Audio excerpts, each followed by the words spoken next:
अस्सलामुअलैकुम रहमतुल्लाहि व बरकातुहू। उम्मीद है आप सब लोग खैरियत से होंगे।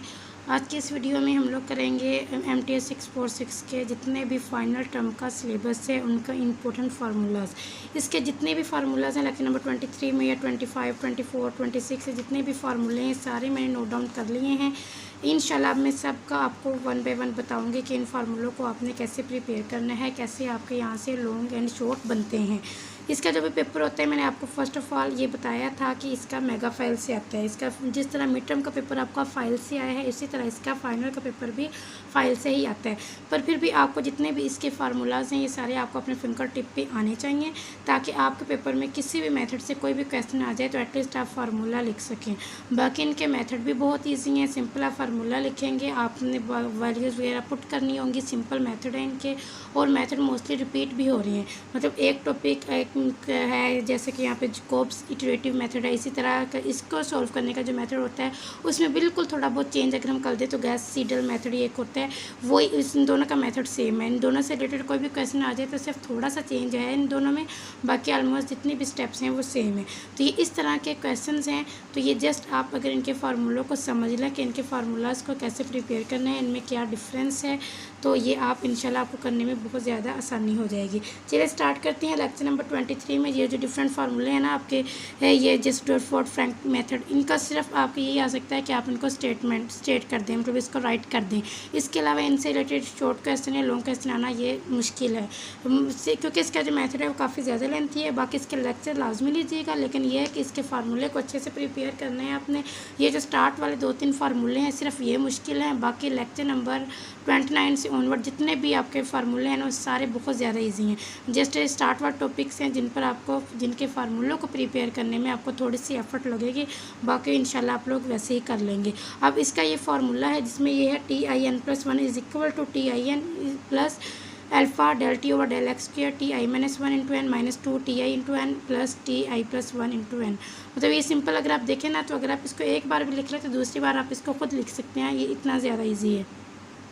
उसके बाद ये एक फार्मूला है, इसका जब मैंने आपको ये मेगा फाइल का सोल्यूशन करवाया था तो इसमें आपने देखा होगा कि ये आया हुआ था कि स्टेट डॉट फ्रैंक मेथड, कि आपने इसका फार्मूला लिखना था। तो ये फार्मूला आपने अच्छे से इसको देख लेना है। डिफरेंस इन दोनों में ये है कि ये एक्सप्लिसिट मेथड है जिसमें जस्ट n और n+1 तक होता है, और इसमें n-1 n+1 ये एक बहुत इंपॉर्टेंट आपका एक MCQs बन रहा है यहाँ से। उसके बाद ये MCQs के लिए सिर्फ इसको आप याद रखना है कि जैकोब्स इटरेटिव मेथड में ये होता है कि AIJ जिसमें आई आपके पास रोज होती हैं, जे कॉलम्स होती हैं, इनका जो मोड होता है ग्रेटर देन इक्वल टू होता है समेशन AIJ के। ठीक है, ये जस्ट MCQs के लिए बस याद रखना है। उसके बाद आ जाता है जी वन डायमेंशनल हीट इक्वेशन। अब ये जो चीज़ें अब हम करने लगी हैं ये बहुत ज़्यादा इंपॉर्टेंट है। इसमें ना आपको एक मेथड दिया, एक क्वेश्चन काफ़ी अच्छे खासी उसकी लेंथी स्टेटमेंट होती है, वो आपको दिया जाता है, आपने उसके यूज़ करते हुए ये सारा सब कुछ निकालना होता है। ये इनके इंशाल्लाह मैं सारे क्वेश्चन हर टॉपिक से रिलेटेड एक क्वेश्चन की वीडियो लाजमी अपलोड करूँगी, वो आपने देखनी है। या आप जिसके भी लेक्चर्स लें, इसके लेक्चर्स बहुत अच्छे मतलब यूट्यूब पे अपलोड हैं, आप जिसके भी लेक्चर्स लेंगे ना आपको अच्छे से समझ आ जाएगी कि किस मेथड में हमने क्या करना है। तो ये इसका जो फार्मूला है ये आपने याद रखना है। इसमें ये होता है कि ये इस साइड पे वो बोलते हैं आपको कि जैकोब्स इटरेटिव मेथड का फार्मूला लिखें जिसमें आपको फॉरवर्ड और क्रैंक निकल्सन मेथड को यूज़ किया हुआ हो, इन दोनों की स्कीम को यूज़ किया हुआ हो। तो ये होता है इसका formula UI into J+1 minus UIJ over K is equal to 1/2S square UI-1 into J minus 2 UIJ I+1 I-1 J I+, ये मतलब इसको इस तरह आपने याद रखना है। एक बार आपने I-1 J कर देना, एक बार आपने I+1 J, ठीक है। फिर उसके बाद एक बार I+1 J+1 और एक बार I-1 J-1। फिर उसके साथ आपने ये चीज़ जो खुद से ऐड कर देनी है ये है -2 UIJ माइनस 2 UI J+1। ये मैंने जब आपको वो करवाया था ना मेगा फाइल का सोल्यूशन तो इसमें मैंने इसको अच्छे से बताया था कि आपने इनको कैसे प्रिपेयर करना है। वैसे इतना ज़्यादा इंपॉर्टेंट नहीं है। जो मोस्ट इंपॉर्टेंट आपका क्वेश्चन लेक्चर नंबर 25 से बन रहा है, एक तो यहाँ से लॉन्ग आएगा कि आपको एक क्वेश्चन गिवन होगा, आपने इसको जैकोब्स इटरेटिव मेथड के थ्रू इन फार्मूलाज को यूज़ करते हुए आपने वो करना होगा। ये लॉन्ग क्वेश्चन पेपर में मस्ट आता है इस टॉपिक से रिलेटेड। उसके बाद शॉर्ट में जो चीज़ आपकी आती है मेगा फाइल में आपने देखा होगा 2 से 3 दफ़ा ये वाला क्वेश्चन रिपीट हो रहा है कि इसमें आपने इटरेटिव फार्मूला लिखना है फॉर जैकोब्स। इसमें आपने सिर्फ सिंपल ये लिखना है UI इंटू N+1 और lambda over u 1 plus lambda, u i minus 1 into n, i plus 1 into n plus c i over 1 plus lambda. ठीक है, यहाँ से फिर आपने इस चीज़ को भी लाजमी मेंशन करना है, where c i is equal to u i j plus lambda by 2 u i minus 1 into j minus 2 u i j plus u i plus 1 j. एक बार आपने आई माइनस 1 जे करना है, एक बार आपने आई प्लस 1 जे करना है और एक बार माइनस 2 यू आई जे करना है। ये सिंपल फार्मूला है जो कि आपके शॉर्ट में लाजमी ये चीज़ आती होती है। ठीक है, उसके बाद है जी ये गॉस सीडल मेथड। अच्छा, जैकोब्स इटरेटिव मेथड और गॉस सीडल मेथड, ये मैंने अभी आपको बताया कि मोस्टली सेम है। इनका फार्मूला जो हम नेक्स्ट टॉपिक्स में पढ़ेंगे ना, एक और आएगा मेथड, उसमें हम इन दोनों को डिस्कस करेंगे। बहुत ईजी है वो, मैं आपको बार बार बता रही हूँ कि लेक्चर नंबर 29 से ऑनवर्ड इसका बहुत ईजी है। ये स्टार्ट वाले जस्ट कुछ फार्मूलाज को देख के कन्फ्यूज़ नहीं होना, नेक्स्ट आने वाले फार्मूले बहुत ईजी हैं, सिंपल आपको इन्हीं को अच्छे से याद करना पड़ेगा। अब सिंपल अगर मैं इसी की बात करूँ कि ये जैकोब्स के लिए इटरेटिव फार्मूला हमने अभी ये देखा, अब सेम यही वाला फार्मूला गॉस सीडल मेथड के लिए भी है। सिंपल चेंज यहाँ पे आया कि गॉस सीडल मेथड में ना यहाँ n+1 आ जाता है, ये इसमें जैकोब्स में यहाँ पे जस्ट n है, जबकि गॉस सीडल मेथड में जब हम बात करेंगे तो यहाँ पे n+1 आएगा। बाकी सी आई के लिए जो इसके लिए हमने लिखा है वही हम गॉस सीडल मेथड के लिए भी लिखेंगे। बाकी अगर हम इनको देखें जो हमारा लॉन्ग में अक्सर रिपीट होता है, इसमें भी सिर्फ ये वाला जो सेकंड वैल्यू है ना, यहाँ पे उस केस में जैकोब्स के केस में यहाँ n होता है, जबकि गॉस सीडल मेथड के केस में यहाँ हम n+1 यूज़ करते हैं। बाकी ये क्वेश्चन आप एक बार सोल्व करेंगे ना इनसे रिलेटेड, ये तो यहाँ पे जस्ट फार्मूला है ना, आप इनको वैसे सोल्व करेंगे, आपको वैल्यूज़ दी हुई होंगी, वो सारा मैट्रिक बना के आपको दिया हुआ होगा, उनको यूज़ करते हुए आप इसका एक क्वेश्चन आप इसका सोल्व कर लें, एक आप इसका सोल्व कर लें, आपको ये फार्मूला खुद ब खुद ऐसे ही याद हो जाएगा। सिंपल आप एक बार उसको सोल्व करेंगे ना तो ये सारा फार्मूला याद हो जाएगा। इस फार्मूले में ये है कि जब आपने x1 इंटू n+1 की बात करनी है तो आपने यहाँ पे a11 लिखना है, जब यहाँ x1 होगा यहाँ a11 लिखना है, यहाँ x2 होगा तो यहाँ पे आपने a22 लिखना है, यहाँ पे x3 होगा तो यहाँ पे a33 लिखना है। अब सिंपल यहाँ पे b1 b2 b3, क्योंकि हम यहाँ पे 1 है तो b1 होगा, 2 है तो b2 होगा, 3 है तो b3 होगा। उसके बाद देखिए a11 हमने लिख लिया तो पीछे क्या बचा a12 एंड a13, a22 लिख लिया पीछे क्या बचा a21 एंड a23, a33 लिख लिया पीछे क्या बचा a31 एंड a32। ये सिंपल हम लिखेंगे, बाकी साथ इनको लिख दें कि x2n x3n फिर x1n into n+1 x3 into n। ये बहुत सिंपल फार्मूला है, अगर आप इसको लॉजिक से प्रिपेयर करें तो आप इजीली कर लेंगे। बाकी से रिलेटेड जब आप एक क्वेश्चन भी कर लेंगे इन दोनों मेथड से related, Jacobs Gauss Seidel method लाजमी आता है, शॉर्ट में इनका फार्मूला आ जाता है, लॉन्ग में इसका सोल्यूशन आ जाता है कि आपको क्वेश्चन गिवन होता है बाकायदे एक अच्छा खासा लेंथी, और आपने उसकी कुछ इटरेशंस निकालनी होती है, मतलब आपको कुछ वैल्यूज़ वो देते हैं। इसमें यह होता है कि आपको ना आई की वैल्यू दी जाती है, आई इक्वल टू 1 2 3 के लिए निकालें। सिंपल वो स्टेटमेंट कम कर देते हैं कि आप इसको जस्ट आई इक्वल टू 1 के लिए निकाल दें या इक्वल टू 2 के लिए निकाल दें, वो पूरा एक लेंथी क्वेश्चन नहीं देते वो, कि इसमें अगर आप देखना कुछ क्वेश्चन ऐसे होंगे जहाँ पर एन को 9 दिया जाएगा, मतलब आपने इसके 9 तक इसको सोल्व करना है, लेकिन जस्ट आपने इसको फर्स्ट और सेकंड के लिए भी सोल्व कर देंगे, 2 इटरेशंस भी निकाल देंगे तो आपका वो बिल्कुल 100% ठीक होता है। उसके बाद ये आप जब करेंगे इससे रिलेटेड क्वेश्चन तो आपको अच्छे से समझ आ जाएगी। उसके बाद लेक्चर नंबर 26 में है स्टेबिलिटी एनालिसिस। स्टेबिलिटी एनालिसिस के 2 केसेस होते हैं, एक फॉर बैकवर्ड स्कीम, एक होता है फॉर फॉरवर्ड स्कीम, और इसका ये वाला फार्मूला होता है। ये फार्मूला जस्ट MCQ के लिए देख लें, अदरवाइज़ यहाँ से आपका सब्जेक्टिव इतना ज़्यादा नहीं आता। f omega i into x omega x exponential i, फिर ये इसका साइन है, और ये फोरियर मेथड जो कहते हैं यहाँ पे मेंशन किया हुआ है कि इसमें ये फोरियर मेथड है, इसमें wx एम्पलीट्यूड है, इसमें i एक इमेजनरी है। ठीक है, और इसको बैकवर्ड स्कीम के लिए याद रखना है, बैकवर्ड स्कीम के लिए c इज़ ग्रेटर दैन 0 होगा, फॉरवर्ड स्कीम के लिए c इज़ लेस दैन 0 होगा। बाकी ये आपने याद रखना है कि इन दोनों के केस में partial f by partial t plus c partial f by partial x is equal to 0 होता है दोनों में ही। पर ये याद रखिएगा फॉरवर्ड स्कीम के लिए c is less greater than 0 and forward scheme के लिए c इज़ लेस दैन 0। और इसका जो मेन फार्मूला होता है वो ये वाला फार्मूला होता है, f i into j plus 1 f i into j minus c del t over del x f i j minus f i minus 1 j. ठीक है, ये बस याद रख लें। अब यहाँ से हमारे स्टार्ट होते हैं बहुत ज़्यादा इजी फार्मूलाज। ये मैंने भी आपको बताया कि लेक्चर नंबर 29 से ऑनवर्ड तो बहुत अच्छी ट्रिक है इनको प्रिपेयर करने की, एक बार ये देख लें। अनस्टेबिलिटी, ये कल मैंने आपको बताया था एम्प्लीकेशन फैक्टर के बारे में, जिसमें हमने मेगा फाइल में डिस्कस किया था। उसमें ये जो चीज़ होती है ना, इसको हम एम्प्लीकेशन फैक्टर कहते हैं। जब ये ग्रेटर देन 0 होता है तो अनस्टेबिलिटी होती है, मतलब अनबाउंडेड होता है और अनस्टेबल होता है। जब ये लेस देन इक्वल टू 1 होता है तब ये स्टेबल और बाउंडेड होता है। यहाँ से आपके 2 MCQs बन रहे हैं। ये आपसे शॉर्ट में पूछ सकते हैं कि एम्प्लीकेशन फैक्टर को लिखें और बताएं कि वो कब स्टेबल होता है कब अनस्टेबल होता है, तो ये चीज़ आपको पता हो।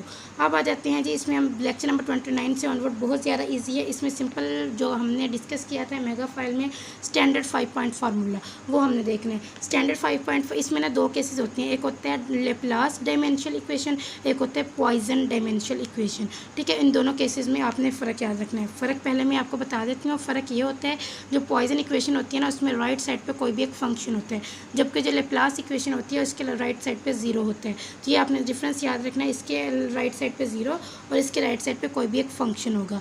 जब भी हम स्टैंडर्ड 5 पॉइंट फार्मूला लिखेंगे, स्टैंडर्ड 5 दो फार्मूले होते हैं, दो तरह के फार्मूले होते हैं। एक होता है स्टैंडर्ड 5 पॉइंट फार्मूला, एक होता है डायगोनल 5 पॉइंट फार्मूला।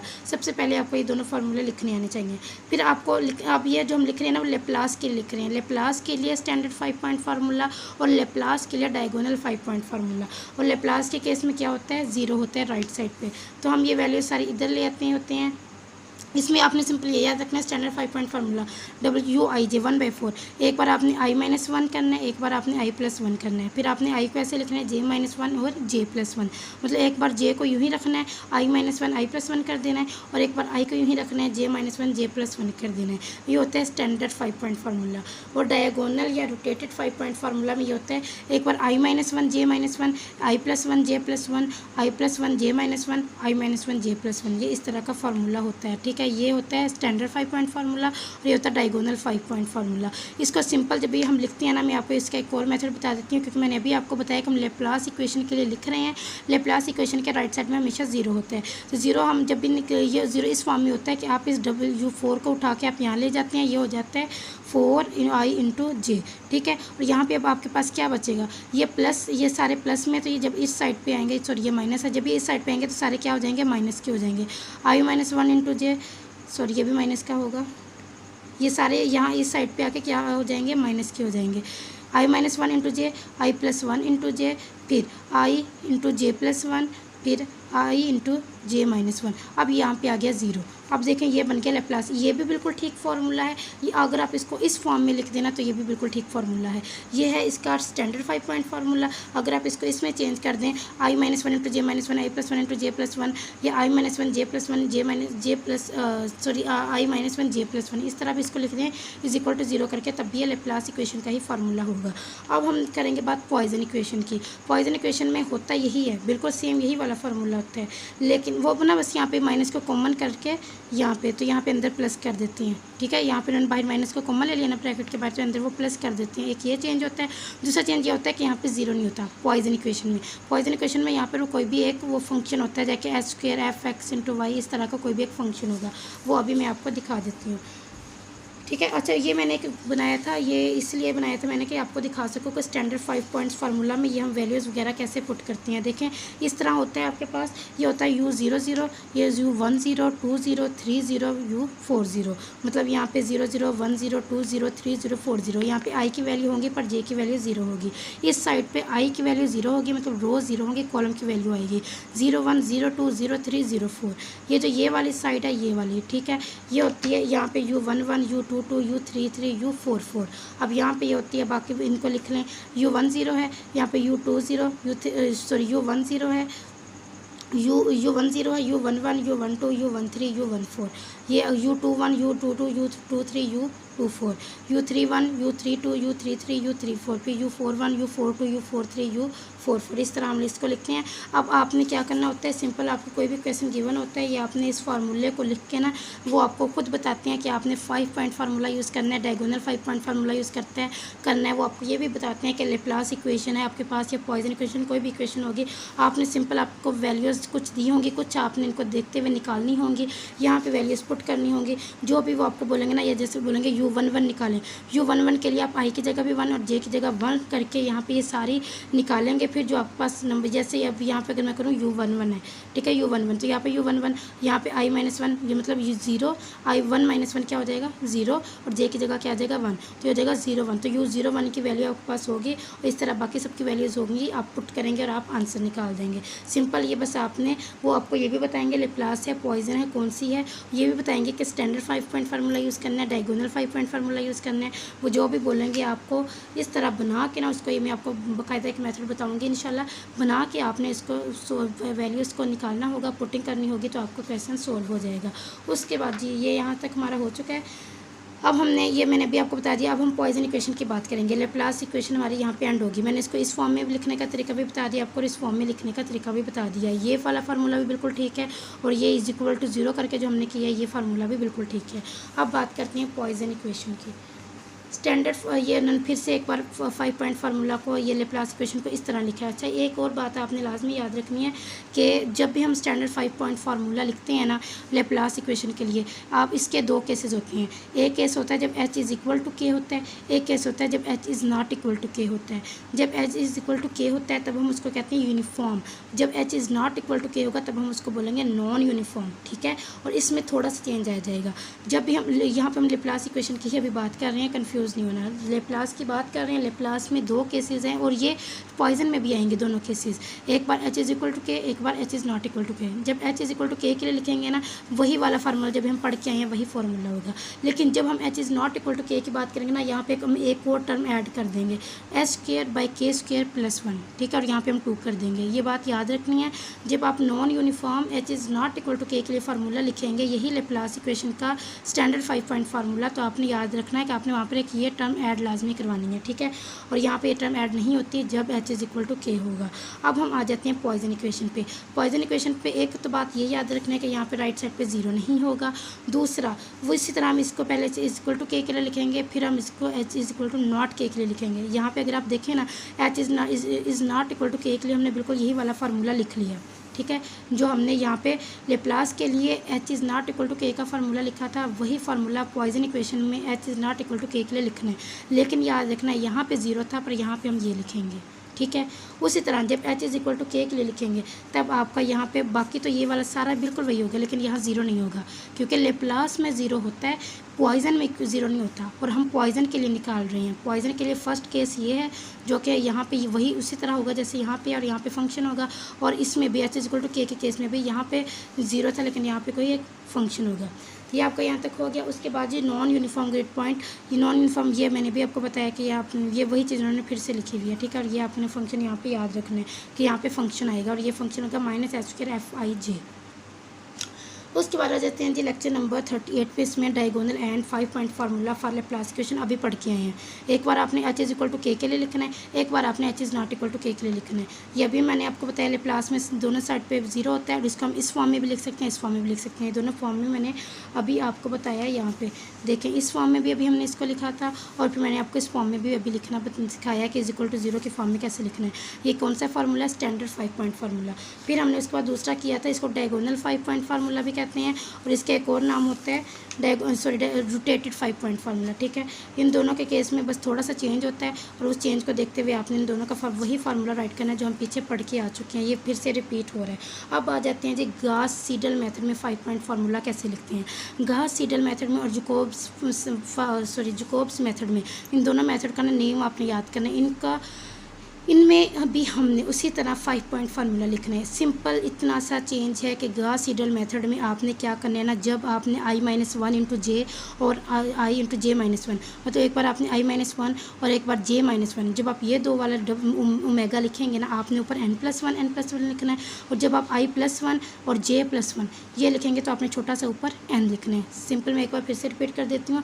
जब आपने गास सीडल मेथड में 5 पॉइंट फार्मूला लिखना है, तो आपने जहाँ पर आप लिखेंगे ना i-1 और एक जहाँ पर होगा j-1, i-1 j-1, वहाँ आपने ऊपर लिखना है n+1 और बाकी दोनों केसेस में आपने n लिखना है। ये मैंने बात की गास सीडल मेथड की। जब हम जकोब्स की बात करेंगे ना, जकोब्स के केस में यहाँ n आ जाएगा। सिंपल जकोब्स के केस में, इसको मुझे प्रोनाउंस करना नहीं आता, आई थिंक ये जकोब्स ही है। यहाँ पे सिर्फ n चारों में n आएगा, जबकि गास सीडल मेथड में i-1 और j-1 वाले में n+1 आएगा, बाकी दोनों में n आएगा। बाकी सेम वही चीज़ जो अभी हम पढ़ के आए वही चीज़ रिपीट हुई है। उस तरह उन्होंने ये किया है। देखो उन्होंने सिंपल पता क्या किया, ये हम जो ये यहाँ पे लेके आते हैं, उन्होंने फिर से उसको इसके फॉर्म में लिख दिया कि WIJ को यहीं पे ये तो सारी उठा के वो राइट साइड पे ले गए हैं। ये 4 इधर आके 1/4 हो गया, जैसे हमने ये वाला लिखा था 1/4। ये तो हमने पॉइजन के लिए लेप्लास के लिए लिखा है ना, लेकिन जब हम इसी को पॉइजन के लिए लिखेंगे तो हम यहाँ पे वो h² वाला फंक्शन ऐड करेंगे। ये वाला फंक्शन जो होता है ना, इसमें पॉइजन इक्वेशन में ये जो फंक्शन होता है, वो वाला फंक्शन उन्होंने यहाँ पे ऐड कर दिया है, ठीक है, पॉइजन इक्वेशन वाला फंक्शन। बाकी उन्होंने क्या किया है कि जो हम इसको पहले 4 को हम इधर लेके आए थे, हम सारी वैल्यूज़ को उठा के इधर ले आए थे, हम वैसे किया था। लेकिन उन्होंने उसमें भी हमने पॉइजन इक्वेशन को यहाँ पे ऊपर लिखा है, लेकिन यहाँ पे उन्होंने क्या किया, उसके दूसरे फॉर्म में भी लिखा है। दोनों फॉर्म में लिखना बिल्कुल ठीक है। आप इस फॉर्म में लिख रहे हैं या आप 4 को इधर उठा के ले आए, सारी वैल्यूज़ को उठा के इधर ले आए, इस राइट साइड पर सिर्फ इस फंक्शन को रखें, वो फार्मूला बिल्कुल ठीक है, बिल्कुल कन्फ्यूज़ नहीं होना। ये दोनों फार्मूले आपके 100% ठीक होंगे। फिर आपने इसको जकोब के लिए लिखना है। जकोब के लिए मैंने अभी आपको बताया कैसे लिखते हैं, और गॉस सीडल मेथड के लिए कैसे लिखना है। ये वही बातें फिर से रिपीट हो रही हैं। एक और बात याद रखिए कि जब भी हम इटरेटिव फॉर्म लिखते हैं ना FSOR, इटरेटिव फॉर्म में ये होता है कि ये जो वैल्यू होती है ना 1 - मेगा इंटू जे, जो फंक्शन होता है वो 0 होता है। वो सॉरी लेप्लास इक्वेशन के लिए फंक्शन 0 होता है इटरेटिव में, और जब आपके पास पॉइजन इक्वेशन होगी तो ये फंक्शन 7 आएगा। तो ये बात आपने, मैं बार बार बता रही हूँ, लेप्लास के केस में ये फंक्शन 0 होता है, जबकि पॉइजन में ये हम लिखते हैं। उसके बाद यहाँ पे उन्होंने फिर से वही फार्मूला लिख दिया है। SOR for Gauss Seidel method Poisson equation के लिए लिख रहे हैं। पॉइजन इक्वेशन में ये फंक्शन तो हमने लाजमी लिखना होता है, जैसे मैंने अभी आपको बताया। बाकी I-1 और J-1 वाले केस में आपने n+1 लिखना होता है, बाकी दोनों केसेस में n। फिर उन्होंने जकोब के लिए लिखा था, जकोब के केस में ऑल n होता है, कोई भी n+1 नहीं होता। बाकी ये सारा बिल्कुल ऐसे ही है, पॉइजन इक्वेशन का सारा फार्मूला ऐसे ही है, पर यहाँ पे n आएगा। ये पॉइजन इक्वेशन के लिए दोनों फार्मूले होंगे। जब यहाँ पे लेप्लास आएगा तो ये लेप्लास के केस में गॉस सीडल मेथड में भी ये सारी वैल्यू 0 हो जाएंगी, और ये जकोब वाले के केस में ये सारी वैल्यू 0 हो जाएंगी, सिर्फ ये वाली वैल्यूज़ बचेंगी। ठीक है। उसके बाद है जी ADI alternative direction implicit method. ये मेथड आपने इसको रट्टा लगा लें। वैसे इसका मैंने देखा तो नहीं है अभी तक के सब्जेक्टिव पेपर में आया हो, फिर भी आपने इसको थोड़ा सा रट्टा लगा लेना है। थोड़ा बहुत से मुश्किल सा है। I × J-1 ऊपर n+2, I × J ऊपर n+2, I × J+1 n+2, मतलब एक बार I J-1 में, एक बार I J+1 में, दोनों के साथ n+2, और एक बार सिंपल I J। फिर उस तरह I-1 × J और I+1 × J, यहाँ पर भी n+1, यहाँ पर भी n+, ये दोनों I-1 और I+1 के हैं। और यहाँ पर इनको एक I J-1, I J+1, और यहाँ पे मतलब n+2 और यहाँ पे n+1 है। उसके बाद है method line for heat equation. Simple ये चीज़ याद रखिएगा, बाकी ये चार चीज़ इग्नोर कीजिएगा। मेथड लाइन कहते हैं इसको। ln u = a dt + c, इसमें आपने इंटीग्रेट करना होता है। कोई भी आपका फंक्शन गिवन होता है, इससे रिलेटेड कोई भी क्वेश्चन आएगा, आप उसको इंटीग्रेट करके आप इजीली निकाल लेंगे। ये था आज का हमारा लेक्चर। होप सो आपको इसकी समझ आई होगी। इनको अच्छे से लिखें, उनको रट्टा लगाएं। इसके स्टार्ट वाले जो हैं वो थोड़े से मुश्किल है, बट एंड वाले जितने भी हैं वो सारे बहुत ईजी हैं। उनको मैंने प्रिपेयर करने का एक तरीका बता दिया है। अब इंशाल्लाह इसके सब्जेक्टिव में क्वेश्चन की वीडियो बनाऊंगी कि इनके क्वेश्चन जब आपके पेपर में आ जाएँ तो आप इनको कैसे सोल्व करना है। चैनल पर नहीं होते तो काइंडली कमेंट करके जाइएगा। अपना बहुत सारा ख्याल रखिएगा। जज़ाकल्लाह, अल्लाह हाफ़िज़।